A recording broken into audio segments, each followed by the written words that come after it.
This is the BBC. This podcast is supported by advertising outside the UK. Everyone likes shopping online, but searching for coupon codes is kinda a bummer. So make saving online a breeze with Capital One Shopping. Capital One Shopping is a free tool that instantly searches for available coupon codes and automatically applies them at checkout. Just download Capital One Shopping to your computer and let it do the work for you. So easy, and you don't even need a Capital One card to use it. Capital One Shopping. It's kinda genius. What's in your wallet? Savings and available coupons vary.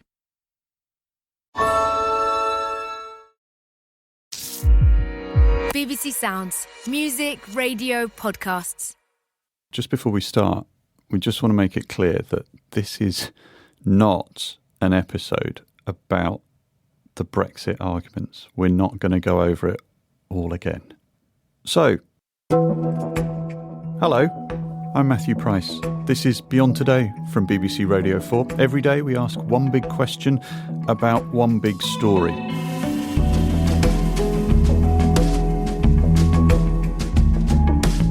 Today, has Brexit already changed me?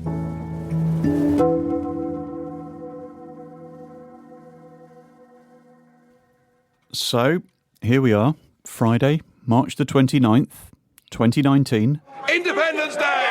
We were going to leave the EU today. Instead, we all know that we're in a really, really bad place.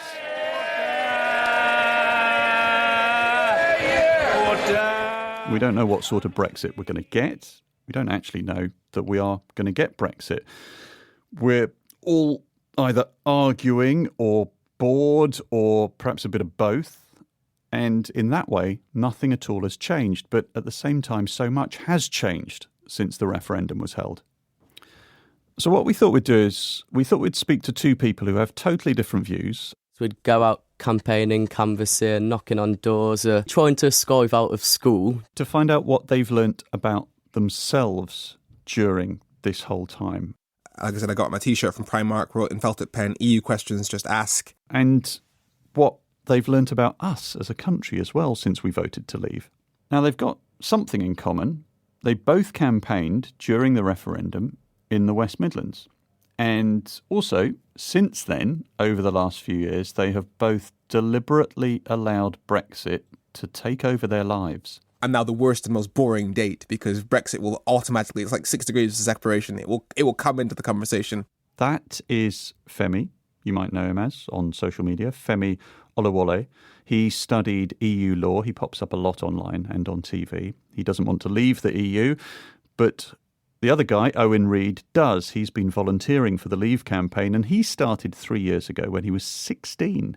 Just 16. He was actually out campaigning on referendum day. From around 5 in the morning is when we started. We started with something called Dawn Raid, so deliver leaflets from 5 till around 8 o'clock in the morning. And then just where I live, there's a hospital nearby, George Eliot, and just by the hospital there's a big bridge, and there's hundreds and hundreds of cars passing like every minute or whatever. So we all stood along that bridge and we had a huge massive sign saying vote to leave and hoot if you want to leave the European Union, and kind of reminding people to go out and vote as they were driving to work or whatever. So we did that, and then... Getting a lot of hoots? Oh yes, certainly, because the area where I was from, I mean, we had a 68% turnout for Leave, so it was quite a pro-Brexit area. So I think it was good as well. It kind of spurred us on more because public opinion was in our favour. It kind of gives you that oomph to think we have right on our side. This is what the people want, and we're kind of doing the right thing. So we did that throughout the day, and then towards the evening time, I think we finished delivering leaflets around about 8 o'clock at night after doing a couple of street stores as well throughout the day. I went home, had some food, and then we went to the vote count in the Civic Hall, which is where I live. We counted the votes there, and then the results came through. 52 to 48, so a 4-point lead for leaving the EU. And that's the result of this referendum, which has been preceded by weeks and months of argument and dispute and all the rest of it. The British people have spoken, and the answer is, we're out. Couldn't really have asked for better results. So we got to like a travel in Cambridge for my brother's graduation, and so I was watching it from around about 8 until maybe 1ish. Once they said that the Sunderland results suggested that things had gone even more towards Leave than predicted. The total number of votes cast in favour of Leave was 82,000. And then I was really, really on edge that it might go the wrong way. And so I was not confident throughout the entire thing. And so when I was watching the news coverage and I was hearing things like the pound is going almost vertically down. Well, the results have upset the world's financial markets with a dramatic fall in the value of the pound to I was shocked. It was already worse than I thought it would be, and we hadn't even voted to leave yet at that point. So yeah, that was not a fun night for me at all. I thought we'd lost. I mean, the exit polls came out. Everyone thought Remain was going to win, and they really didn't. I mean, it was around 1, 2 o'clock once the results started really showing Leave had a higher turnout than expected, and Remain didn't have as high as a turnout as expected. So, how did you celebrate? Oh, I certainly had a few drinks the next day. It was a bit too late that night. And what about the people around you? Oh, there was ecstatic. I mean, a lot of the people around me, most of them was older than me. So, I mean, I was only 16 at the time of the referendum. So most of the people around me, I think, were probably a lot more happier than me because this is something they've been fighting for 2, 3 years, some of them 5 years, some of them decades. Ladies and gentlemen, dare to dream that the dawn is breaking on an independent, united kingdom.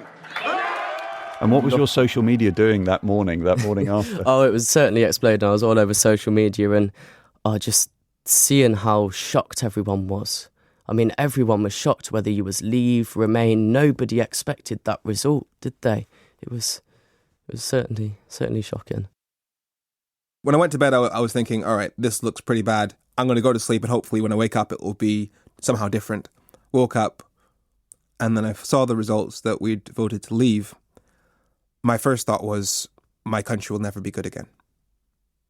What sort of discussions were you having with your friends that morning? Well, I mean, it was liberal elite where I was because it was my brother's graduation, and I'm a very different person to my brother. My brother is the fine dining type. I'm the ribs type. So he was in Cambridge for his graduation with his friends, and so I mean, Cambridge was like a ghost town. Like everyone was just all completely depressed and like what the hell has happened sort of thing. So yeah, with them everyone was just. It was supposed to be a celebration of his graduation, but it was not a happy time for anybody. I have just been to Buckingham Palace, where Her Majesty the Queen has asked me to form a new government, and I accepted. I followed the leadership election. I mean, I was a member of UKIP at the time, so I feel their job was done. I mean, there was essentially a one-issue party, get us out of the European Union. They did their job, and I am a Tory kind of at heart. So seeing Theresa May on the steps of Downing Street, and I listened to what she said and I believed her. As we leave the European Union, we will forge a bold, new, positive role for ourselves in the world. I believed her when she said she wanted to make this a country which works for everyone, not just a privileged few. But for every one of us. I believed her when she said Brexit means Brexit, and we're going to make a success of it. And she lied. For the first few weeks, I was like, all right, Brexit's going to happen, fine. And she was like, Brexit means Brexit, right, fine. Let's see what she negotiates, let's see what she does. And then it just went downhill from there. Today marks the culmination of our exit negotiations with the EU. What did you think of her deal? The worst deal in history.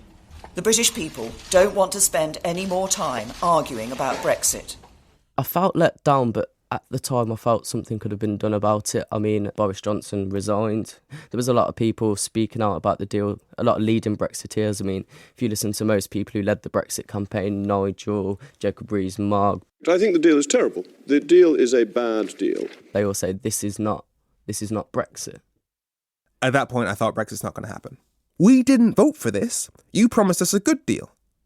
And so any politician that votes for either no deal or this deal is nailing their own coffin, electorally speaking. So that's why I was like, well, I don't think Brexit's going to happen. I think the only way that they can avoid the blame for this is to pass it back to the people. And given that they've just negotiated a deal that most Brexit voters don't like, and Remainers are clearly still desperate to stay in the EU, I think I'm confident as to which way that referendum would go. And in terms of the bigger options, which basically are, a lengthy delay or a general election, it's not clear to me that either of those are going to resolve this. And, I'm kind of just left concluding we are in deep, deep doo-doo. So how do you feel today? Betrayed. This was the day that we were due to leave. Yeah, I certainly feel betrayed. I think, what I don't understand is Theresa May, she got this deal. She said, we're going to negotiate a deal with the European Union. And if this deal isn't good enough, and no deal is better than a bad deal. And it's pretty evident whether you voted to leave, whether you voted to remain, or whether you didn't vote at all. Most people generally believe this is a bad deal. So what happened to no deal was better than a bad deal? Instead, she's turned it into no Brexit or my deal. No in between. Today, as I've said on Twitter, I think that today is a victory for democracy in the sense that if you know that the Brexit you're pursuing does not match the ideology of either half of the country, you have to pause and try and find a new route, which requires this not happening today. What have you gained from all this? It's certainly opened my eyes to know that there's a lot of backstabbing in politics. But no, it's definitely opened my eyes to a lot, really. I mean, you hear from people saying, like, the politicians, they don't listen to people and there's no point in voting and there's no point getting involved because you're never going to change anything. And when I first got involved, I thought, no, because the people that I was meeting, they inspired me that we could change things. And when that vote and when that result came through, I thought, wow, you actually can change things if you really put in the effort like many activists did.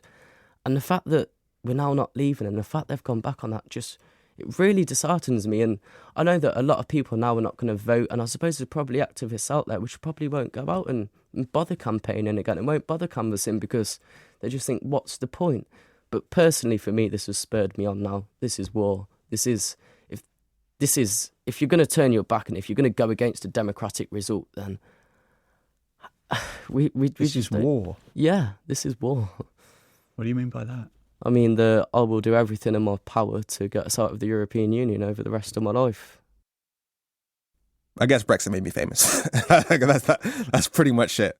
In 2016, January, I had 20 followers on Twitter. Today, I've got 143,000. And it's because I've been explaining the stuff nobody else bothered to. So in terms of just notoriety or whatever the word is, it's helped in that respect. In terms of personal life, it's just gone. I don't have one. I wake up. I tweet. I find food. I go back to my house. Tweet more. I'll put a video together. If it's a tour day, I'll spend most of my time traveling to another part of the country. I'll get home at like maybe midnight. Tweet, watch a couple episodes of Game of Thrones, catch up, and then I'll tweet until 2:30 a.m. in the morning and then fall asleep again. And that's just rinse, repeat. There's no socializing. I can't remember the last time I went to a club. No social life. And in fact, speaking of Game of Thrones, there's Bran who is like in all times, at all times. And so he's like really disconnected from reality. Because I'm constantly thinking about Brexit, I just don't relate to people anymore as much as I should do. And it's really damaged me socially. How's Brexit changed you? It's definitely gave me more of a passion. It's gave me more of a drive in life because I never really knew what I wanted to do in life before. But Brexit's kind of given me this passion where I want to get involved and I want to change things because Brexit showed me that if enough people stand up against the establishment, then things can be changed. And if enough people stand up and they fight for something they believe in, then that can be achieved.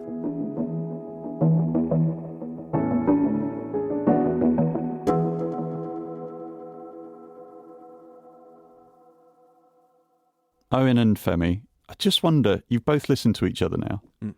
Do you share anything about how Brexit has changed you? And if you do, does that give us, any idea as to how we all move forwards? Yeah, I can answer that one. Brexit voters, many of them, are from areas that have been completely neglected and completely failed by the political class for a generation. For 40 years, they were talking about areas like Sunderland. They saw their areas' assets stripped by Margaret Thatcher. They saw no investment. They saw London get richer while nothing went to their areas. And they needed change desperately and fast. and they saw Brexit as a way to fix that. And so Brexit or no Brexit, the priority has to be rebalancing the country towards those areas. And that's the one area I believe that Owen and I would agree strongly on. Yeah, in a sense, I do agree with you. I think just one little bit aside from that is I think the main thing for people really was control. I mean, Brexit, they were told, when we leave the European Union, we're going to get back all these different powers that we've seceded over time and all these different treaties. And I think that's why they voted, because they think for the first time we're actually going to get a lot of power back to the ballot box. You both want, and I both want, a decent future for this country. Mm-hmm. There you go. That's we agree on. But how do we get beyond this rupture that exists right now? Have either of you two, is there anything that you have learned in the last couple of years that leads you somewhere to an answer to that question? It brought so many people into politics who had never been involved in it before. People who had never voted before in their lives actually got involved and they voted. It inspired young people, whether you were Leave or whether you were Remain. Well, that's positive. Yeah, and I mean, it's actually had quite a positive effect because it's inspired so many different people from all different walks of lives to get involved in politics, whether you wanted Brexit or whether you didn't. Can you think of anything, Femi, over the last couple of years that gives you some hope? Because I imagine you're pretty depressed at the moment. We understand that Remainers, or as an overgeneralization, were wrong about the status quo. That the status quo desperately needs to change. We need to have massive investment in the north, in Wales, in those areas that have been left behind, creating those jobs. Because we've been focusing on something that's divisive, whereas if we focus on the things that we can all agree on, regional inequality, democratic deficit, we can come together. Is there? I'm just trying to find something. Is there one thing that links you two? Don't trust politicians. Don't trust politicians. And brilliant. Who should we have employed to run this country then? Well, none of the current lot. I think we can agree on that too. Brilliant. We've just agreed on two things. After recording, we got another of those moments. The ayes to the right, 286. The noes to the left, 344.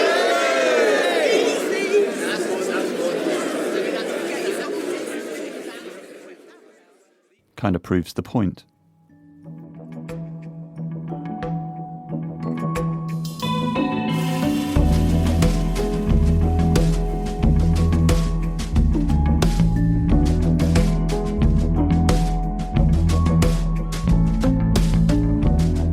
Thank you to Femi Olawole and to Owen Reid for breaking away from their campaigning to come in and chat.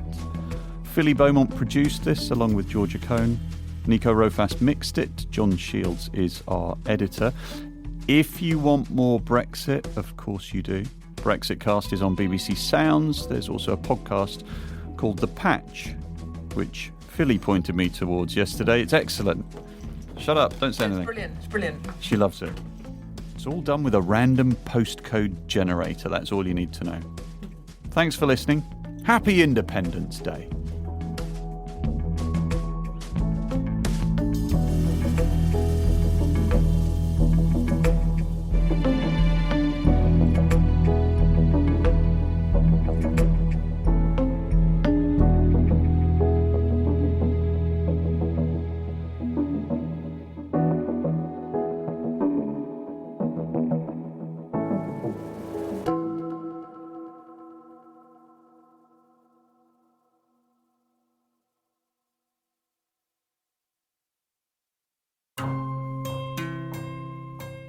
You know the way late at night, in bed, in the dark, your tired mind can wander and strange thoughts float like balloons escaping into the sky. Well, Bunk Bed is a podcast where Peter Curran and Patrick Marber find the nearest faraway place from the hurly-burly of daily life, where tired minds can wander. Why don't you come along and eavesdrop and see if you like it? You can subscribe to Bunk Bed on BBC Sounds.